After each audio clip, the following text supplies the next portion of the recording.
He's leading the line well. What it does look to me, looks like he's brave. The goal that he got tonight when he bounced off the post looked pretty naughty and nasty, and he sort of shrugged it off. Yes, there might be adrenaline of him scoring the goal, but he's led the line for Chelsea in this competition. His attitude's been really good. I've talked about that for a number of weeks. The likes of Dewsbury Hall and Nkunku and João Felix, when they've started these games, they've contributed with the right attitude. And Marc Guiu, I think, has been sensational for them, and he can only keep doing this. I mean, there's the brave goal. It's a wonder, really, how he doesn't get a more of a serious knock or injury. Bad, doesn't it? He's led the line really well, and you know, you hear Marc Cucurella saying, I mean, it's terrible defending, you have to say, but you hear Marc Cucurella saying he's scoring these goals in training, he's brave, he comes from good pedigree, and he can only keep doing what he's doing. It takes me back to Harry Kane when he couldn't get a sniff in the Tottenham side, and he was playing the Europa League and he was banging in goals for fun, and then Harry Redknapp had to play him, and the rest is history. So hopefully he gets his chance in the first team. Well, that may happen. We'll see. Why did Barcelona sell him, and have Chelsea got themselves a little gem? Well, he was very cheap for a 17-year-old kid who'd scored within 27 seconds of his Barcelona debut, which feels like a good start to your career. Yes, it does. Second touch in a game against Athletic Bilbao, Good knowledge. Barca's issue was that they didn't renew his contract quickly enough. They had a £5 million, €7 million buyout in his initial contract that he kind of had coming up from the youth team. And basically at Barcelona, I'm not sure they knew what they had particularly, because he's not a typical Barcelona youth product. He's not a Gavi or a Pedri or Lamine Yamal, who he was in the same Spanish under-17 team as. You know, he's a penalty box player. All three of those goals tonight, I think, are the sorts of goals that he scored throughout his career. They're poacher's goals. Feels like a slightly old-fashioned term, poacher, but that's what he is. He's a poacher. And I'm not sure Barca knew how to value that, so they sort of delayed on the contract.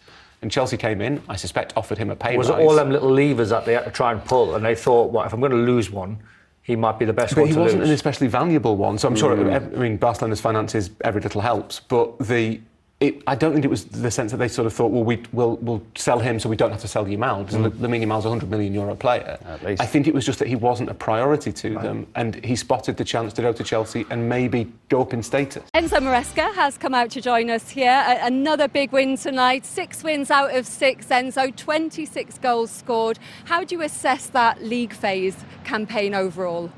Very happy with the performance, with the results. In this kind of games, sometimes it's easy not to do, in terms of, you underestimate. Or I think once again they show how serious they are, how professional they are, and this is the right way.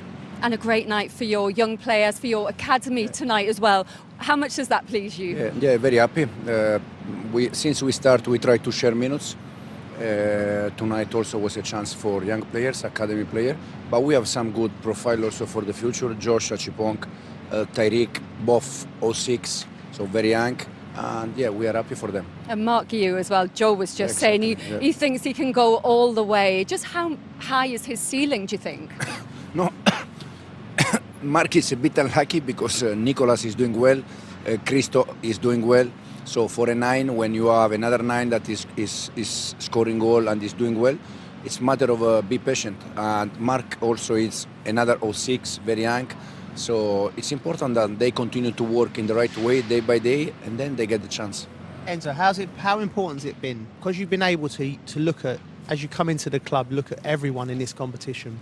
And how happy have you been? Because the players who've not been playing in the Premier League have been able to come into this team and perform so well, so that you know that they are training at the level and they're able to come in and win every game.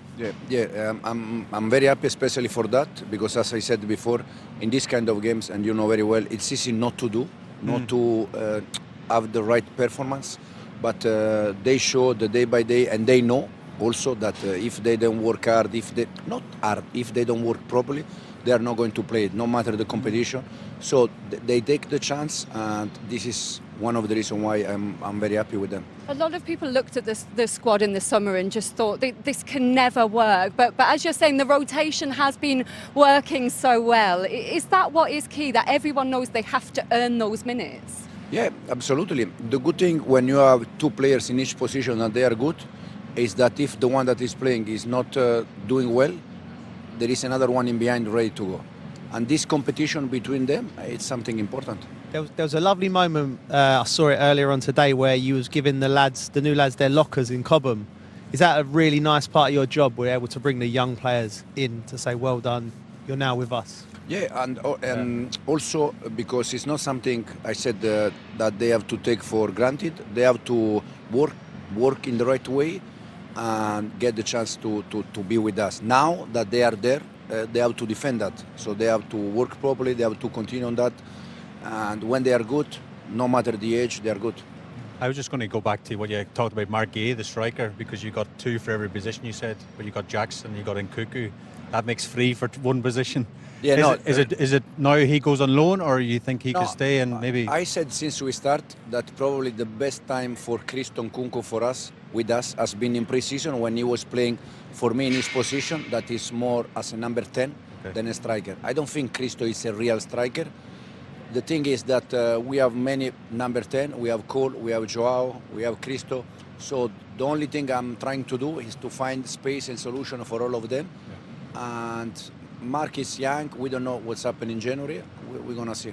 Yeah. Talking about Cole, are you planning on making any changes to this squad now you're into the last 16 and maybe adding the likes of Cole Palmer and Fofana? Depends also in January. In January we don't want to sell players, but probably players that they are not playing a lot or all the games, they are a little bit unhappy and they want to leave. Depends a little bit what's happening in January, and then we decide. And how important is the FA Cup going to be for you now to keep players happy, keep them ticking over? Yeah. Now this competition will be apart until March. Then we have the FA Cup. But I just said to the players, now we have Sunday game, then Wednesday game, then Sunday game, three Premier League games in 1 week. So they have to be ready because they are going to play. And I want to ask you about Marc Guiu as well. Joel was singing his song in the studio earlier. It's the first time in his career he scored in successive games. But what have you made of his performances and the positions that he's getting into? No, especially it's probably the first time that he scored with that the other day, and he scored with the right. I just said him, and he said to me, and also I was captain tonight. So everything happened very, very early. Now, Mark, I said many times, for me, if you are in the right position, that is what at the beginning the player, they struggle to understand. But if you are in the right position, the ball will arrive there and we have a chance. Mark the other day was in the right position, tonight was in the right position.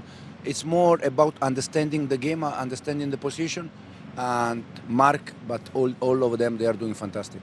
And now you turn your attention to Everton, a tough trip at the weekend. Is that a big test of character for you? Yeah, very, very, very tough stadium, very tough opponent.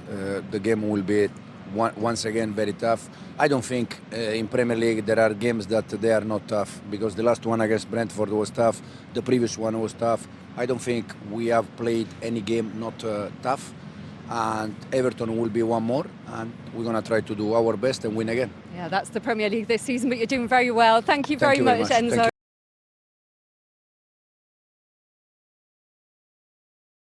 All right, the Europa Conference League has been concluded. Group stage, quite all right, has been concluded. Chelsea beating Shamrock Rovers 5-1 at Stamford Bridge, completing a perfect group stage performance. 6 games, 6 goals, 26 goals, 5 goals conceded, 18 points, that's 6 wins, no draw, no loss.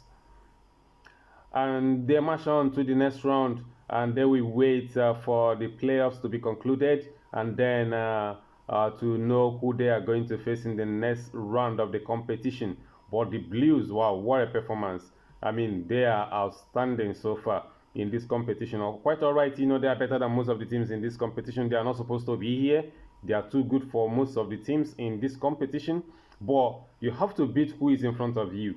And so far, they have been able to do a professional job, week in, week out. Whenever they are being called upon, they are there, playing their best football, using young stars, exposing young stars, to men's football, and then still win. This competition is like a blessing in disguise, if you ask me, for Chelsea, because if they're in the Champions League this season, it will be a struggle to make top 4 in the Premier League. But right now, they have a big squad, and they are maximizing the big squad they have by using 11 players. 13 players or 14, 15 players for Conference League, and then another squad entirely for the Premier League. So the team that played tonight may not. Nobody. I mean, it's possible that none of them will play against Everton on Sunday. So that's what I'm trying to say. They have basically two teams, even though their manager Enzo Maresca keeps saying that they don't have two teams. They have a squad. They take players. They think that will execute particular match, but we know that he plays a particular 11 in the Premier League and then another 11 in the Conference League. But to have two teams and then those two teams playing at a high level and then also winning games in both competitions, putting youngsters in the Conference League and still winning games, getting results, this guy must be a magician.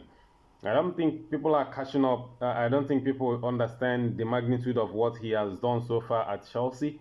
You know, this club was all over the place before when he took over, and he has been able to put the squad together. You know, took players that he wanted to work with, let the rest that he didn't want to work with leave the club, and right now he's working and trying to get two separate teams playing at a high level, teaching them, like, you know what it means. You know how difficult it is, you know, when a manager changes the whole 11 players to play another match. There will be a kind of disjointed, not playing to their high level or not playing to the same level, or maybe not playing with an identity, stuff like that, because they rarely play together.